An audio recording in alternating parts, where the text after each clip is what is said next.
Hey guys, my name is Maria Costa and I'm here to analyze my foundation portfolio project. In my media project, I decided to do an opening film and work by myself. To start off, in my product, I use characteristics typical to the conventions that formulate my intended genre. I chose to make my film a horror thriller in which I was able to convey these two categories through various camera shots and angles, along with everything else that comes together for the production of a motion picture. By starting my film with the main character bleeding in the floor of a park, I created high levels of anticipation for the next scenes of the film, as the viewers can become excited to what will be about to come later on by having expectations of what will happen, yet not expecting how or what had happened for the main character to get there.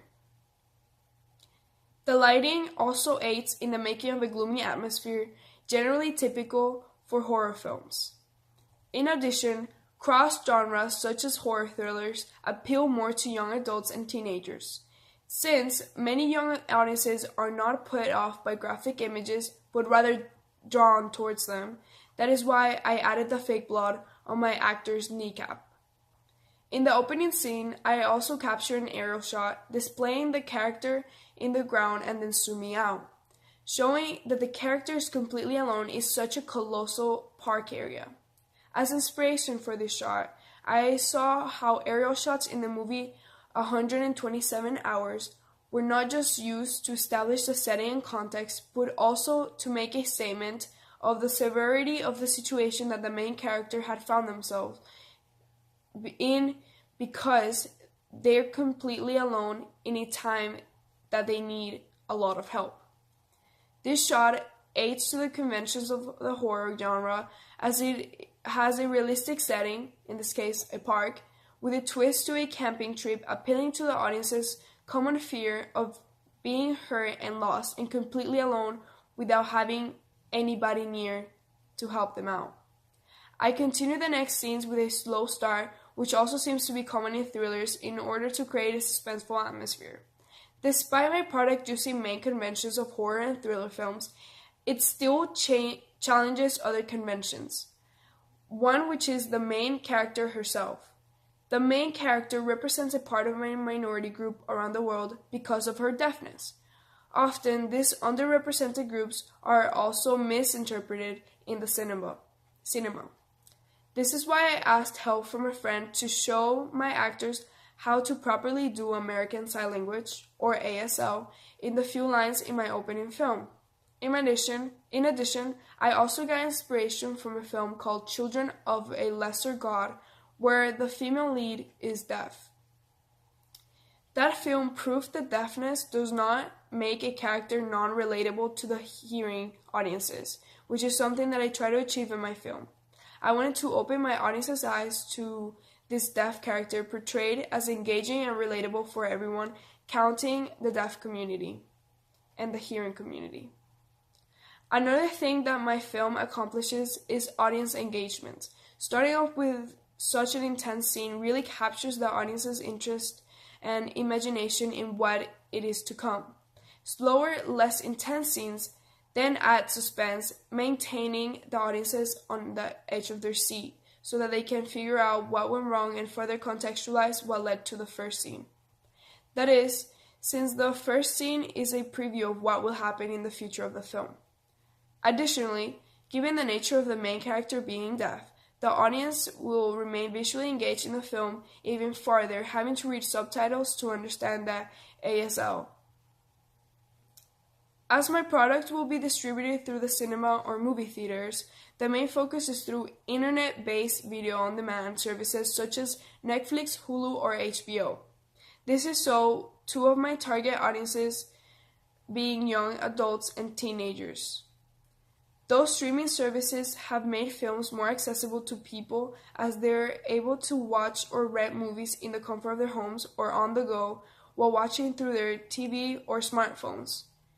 Our modern society is increasingly becoming more digital, and I would want my opening film to be able to be streamed digitally for my target audiences, which use a lot of digital Thanks. Before starting my foundation portfolio project, I had never singly been responsible for the production of a film. For that reason, completing this project was a first for me in all ways. I had to be very organized and plan ahead for every detail to come together smoothly. I had to research for inspiration, make a storyboard, buy props, cast the characters, make a script, film, and finally edit every clip. As we have spoken about all of these things in my media class, I had never had to do them, especially not all at once by myself, and I've never also had to make a blog before as well. After these projects, however, I'm confident that my production skills have improved and that I will have an easier time getting everything ready for the final product on future projects. I also learned to immediately check the quality of the videos being recorded, especially if they are being filmed through other types of cameras such as that of attached to a drone.